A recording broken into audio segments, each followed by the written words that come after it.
Today on the Relationship Renovation podcast, we're talking about curiosity versus reactivity. We're going to talk about how difficult moments often lead to more conflict. And with this mindset of being curious with your partner instead of being reactive to your partner, we're going to help you understand how these difficult moments can actually bring you closer together to help you feel more loving, attached, and safe with one another. So stay tuned. Do you want to feel more emotionally and intimately connected with your partner? Then we have the tool that is exactly right for you. We have a program called Relationship Renovation at Home, and it is an amazing way for you and your partner to have a structured way weekly to work together. Because we deserve awesomeness in our relationships. Just go to our website, relationshiprenovation.com. At the top, there's a link to At Home program, and it will give you a free lesson if you want to just check it out and see if it's something that works for you and your partner. We know it will make a significant positive impact on your relationship. Hello, all, and welcome to the Relationship Renovation podcast. I'm Tarah Kerwin. Hello, everybody. My name is EJ Kerwin. And what we really wanted to talk about today, it's kind of been like the theme of the week with a lot of couples coming in and even in our own relationship, is curiosity versus reactivity. And it's just so important to understand what that even means. So we've had a lot of couples coming in this week and kind of maybe backsliding a little because maybe there's a complex emotional moment happening and one partner gets reactive and then the other partner kind of shuts down and you kind of freeze in place. And so I wanted to kind of share an example first of what that looks like, and then we can kind of get into our topic. Does that feel good? Sounds great. Okay. So I had a couple come in a couple days ago, and they are healing from infidelity in their relationship. And, it's been a couple of years, and the female partner still has a lot of reactivity, still has a lot of pain, still has a lot of like kind of PTSD flashbacks. They've been doing great work. They come in every single week and they've done so much to create emotional safety and stabilize. But there's those moments where she really suffers. And he has more of, a problem-solving kind of brain, and he wants to avoid, uncomfortable emotions because he never learned how to regulate those as a child. And there's some cultural aspects that also play into this too. So I'm in session with them, and, the way she described her pain was like, I feel like I have a terminal illness and I'm dying, and he keeps looking past it, and it's making me just want to be done and leave. She was really vulnerable in that moment, and to describe her pain in terms of a terminal illness was profound for me. And so the partner comes back and he's like, well, you don't really have a terminal illness. And she kind of just shut down. And I said, okay, let's talk about what's happening here for the two of you, right? Because I'm going to let you know right now, you guys just missed a huge moment where you could have gone deeper with what she just said. And he was like, how? How do you go deeper with that? My wife is struggling and feels like she's dying inside. What do you say to that? And I said, well, we get curious. And so that's kind of where this topic even came from, because it was such a profound session, I felt. And how they handled it and they were able to process through and get to a deeper level was amazing. And that's the whole thing. When we get curious instead of reactive, we get to process things at a different level and they don't stay stuck in our body. So that means we continue to progress and grow. But when we're consistently or continually reactive to our partner's suffering, all of those feelings get trapped, they stay in our body, and then conflict keeps repeating itself. And it could be about 1,000 different things, but it feels the same way. Powerless, frustrating. This will never change. I'm done. What I heard from you there is that when your partner comes to you in a really, really vulnerable place, and you become reactive or instinctual in your responses and not intentional, that a lot of times what you're going to do is you're going to shut the door, and we've always sort of tried to frame the work we do as that conflict or difficult moments is an opportunity to get closer together. But unfortunately, most of the time we see it as a way that pulls us apart. And so what you're presenting today is like, if we can help couples really embrace a attitude of curiosity in those difficult moments, the door stays open and they might be able to walk through it, become more closely connected. Yeah. And you're also helping each other get unstuck from whatever that pain is. Can I give one more example? And then, because this is not about our intimate partner now, this is about, and I'm going to kind of use an example with us, with our daughter. Yeah, for sure. Okay. So she's 9. She's still afraid of the dark. I think she watched like a really scary movie when she was like 6 or something, unbeknownst to us. And I swear I think it was Pennywise. I can't even remember what movie it was. Anyway, she's scared of the dark. And it was Halloween this past Tuesday. And she came into the living room at like 9:30 and she's like, "Mama, I'm really scared." And I was like, "Okay, honey, I'll come back to the bedroom with you." And, and EJ and I have very different ways of being with the kids, and they're both awesome. And EJ's like, "Hon, we've got an alarm, we've got dogs. Like, you don't have to be scared. Like, you're totally safe." And I was like, "Oh, EJ, you've got to tend to that terror," because she really feels terror. She feels terrified that someone's going to come in and take her. So where EJ was like definitely using some like, "Hey, we've got these external pieces that are happening." I also know I really wanted to help her understand what that felt like in her body. So I laid with her in bed. I said, "So tell me what's happening for you. What are you afraid about? Help me understand." And she's like, "I'm afraid people are going to come take me away." And I was like, "Oh my gosh, that sounds horrible, honey. That sounds so scary. Do you feel that way anywhere in your body?" And she's like, "Mama, my heart starts to beat. And then I just want to like cover myself in pillows and stuffed animals so no one can see me." And I was like, "Oh my gosh, that sounds like it is so scary. Is there anything that you think could be helpful?"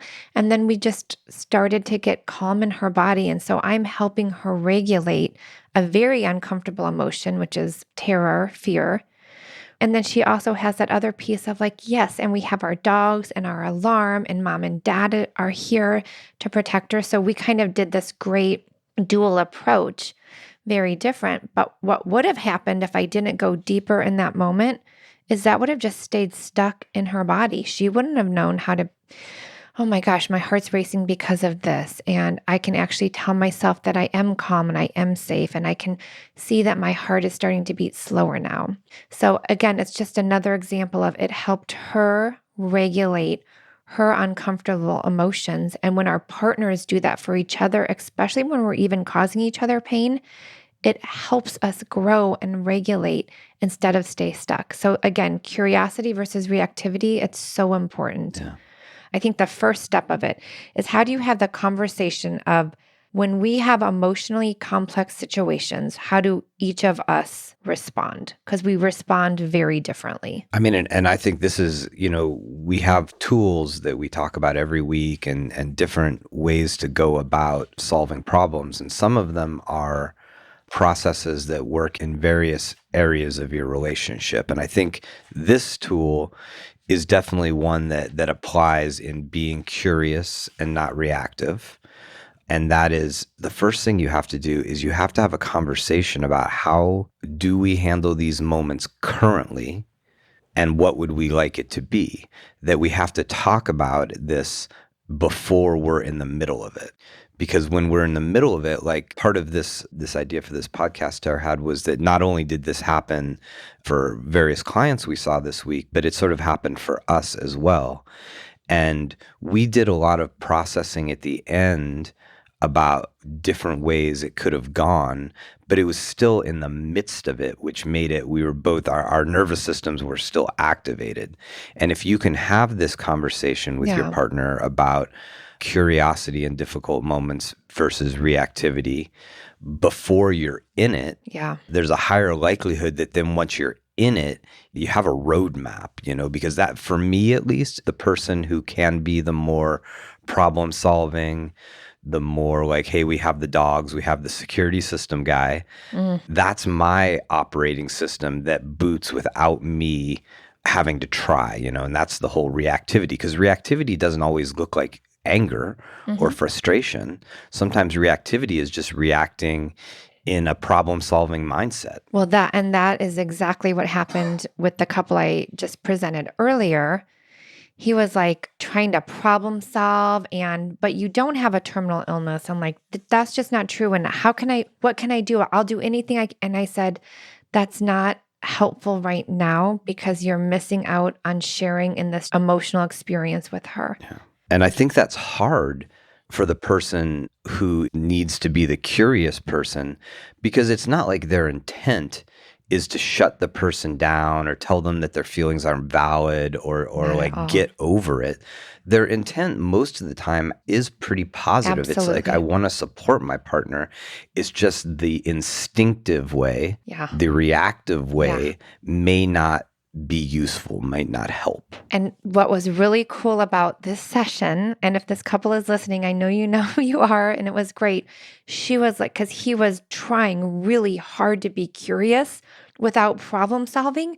And he's like, I don't know how to do it. I know. literally don't have the skills. And then she was like, oh my gosh, I finally get it. Like he just doesn't know how to do it. And it's going to take practice and skills. And so she actually got, even though she was overwhelmed and feeling powerless, she also got to have compassion that like her husband really struggles with being in uncomfortable emotions. Like he just has to problem solve to make himself feel okay. Yeah. And so that was we had a great discussion after that. Yeah, because what I'm hearing there is like, and I relate to this guy, is like, I find like in those moments, my curiosity is about, because it comes from this good place. Like, I'm curious, like, how do I support her? How do I soothe her? But my curiosity maybe is about the wrong things. Well, yeah, because that's the thing. We're so in our own head, especially during complex, like emotional moments, that we're just trying to like fix it the way we know how. Right. And so that's where we miss each other and we get stuck and it feels awful because it's the one person we thought was going to be our person forever that would support us no matter what. Yeah. And that's true. But here's the sad piece. So we stabilize always after these missed moments of connection. So many people don't. This is why there's like a 50% breakup divorce rate because these things happen and couples run because they don't want to deal with it. But guess what? It's something that keeps presenting itself over and over in the next relationship and the next relationship and the next relationship. And it's really skills based. We are not wired to be curious about someone else's pain. We are wired to take care of ourselves in very different ways. Some people are wired for very emotionally focused connection during conflict. Some people are wired for problem solving. Let's do solution stuff. And we just have to understand it better and we have to teach each other what feels good. And then we have to hopefully like 80% of the time practice the skill so we keep getting better and better, but it'll still happen. It happens with us, not a lot of the time, but some of the times. And as soon as it does, I'm like, EJ, this is what would have felt really good. This is what I needed in that moment. And you'll come back and you'll say, okay, I hear you. I was trying to still be helpful, but I'm like, I totally get that. But this is what I need. And then hopefully you get to tell me what you need in moments of conflict too, because I'm not a problem solver. And maybe you need problem solving. So I'll help you there if I can. Okay. So the next thing we want to do is like, okay, so what questions will lead to deeper processing? Let's just say you are having a complex emotional moment with your partner, right? And one is more activated than the other.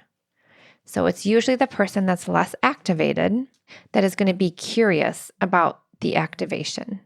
And so a question that just feels to me really safe, but you guys have to talk about this, is I see you're really hurting what's happening for you. And even if it's like, well, you made me feel this and you made me feel this, and I can't believe you would do this, and you just help me understand. Can you say more? I see that I really hurt you. Do you need me to come close right now? What do you need from me right now? And you're just being curious about the other person's emotional experience and you're trying to set aside your own reactivity in those moments. That is what builds emotional safety. We just had that podcast. I think of these moments very like structurally as far as what can I remember? How can I react in a different way?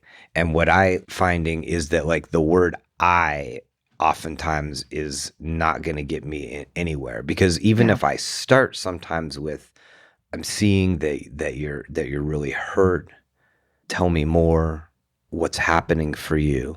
And then when the reply is, well, you did this, you did that, then even if I'm not like really triggered and like upset, I have this instinct to say, well, oh, that wasn't my intention, or I didn't mean to, or I was just.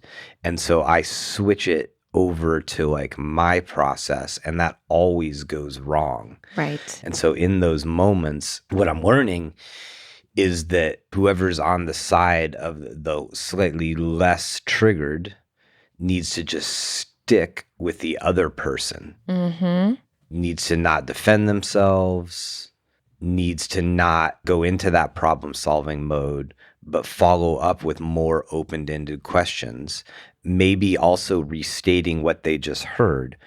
I heard that you felt very abandoned by me. Yes, clarifying, because that makes also the person who is hurting feel seen and heard. Like, yes, that is it. Yeah. And without saying, I see that you felt abandoned by me. What can I do to do differently? Because that goes back to me. Instead, tell me more about that feeling of abandonment. Absolutely. That's a great one. Tell me more about that feeling of abandonment. Tell me more about that feeling of terminal illness. Help me understand what that means. Yeah, because it might and probably does go much deeper than your relationship. And if you can get past the reactivity between the two of you, and then your partner feels safe to be like, yes, like I feel abandoned and it reminds me of this, and this, then the empathy gets even easier. Right.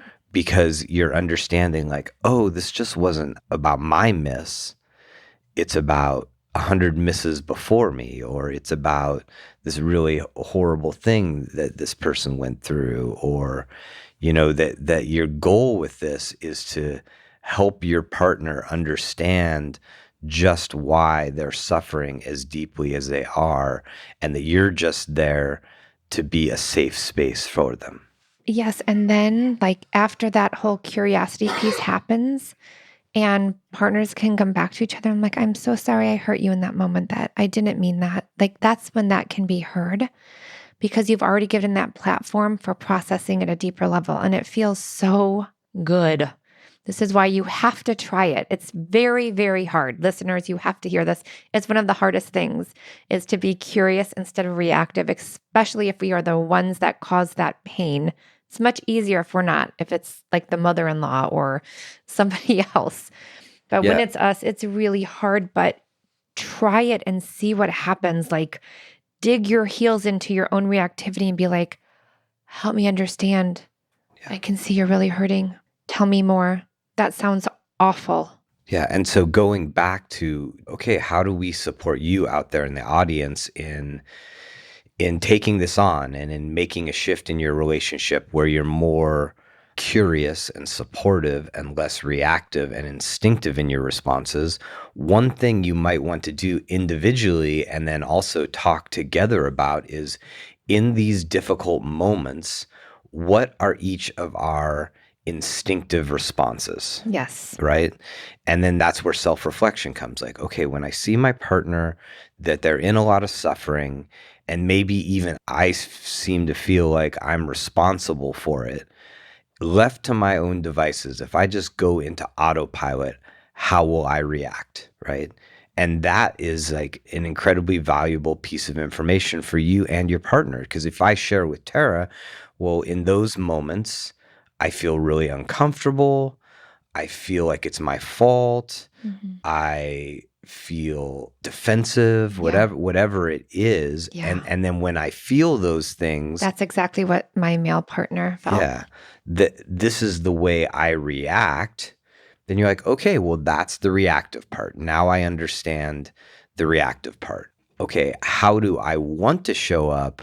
And then how does my partner want me to show up? Yeah. And again, a lot of this is about talking about it when it's not happening. And skills to be practiced over and over and over and over and over for a lifetime. But it's what helps couples stabilize and not separate. So it is so important. And then, the whole other part is another like value that we try to really advocate here is that conflict is the opportunity for growth, right? And even though for this couple that Tara's talking about, that they were coming into therapy in a really difficult spot, they're able to see like, okay, even though when she shared that feeling she was having and it didn't go well, it's an opportunity to learn. Mm-hmm. And that we just get like a little better, hopefully, and a little bit better and a little bit better. And really, maybe better is not the word. We become more intentional in those moments. And we keep our hands on the steering wheel.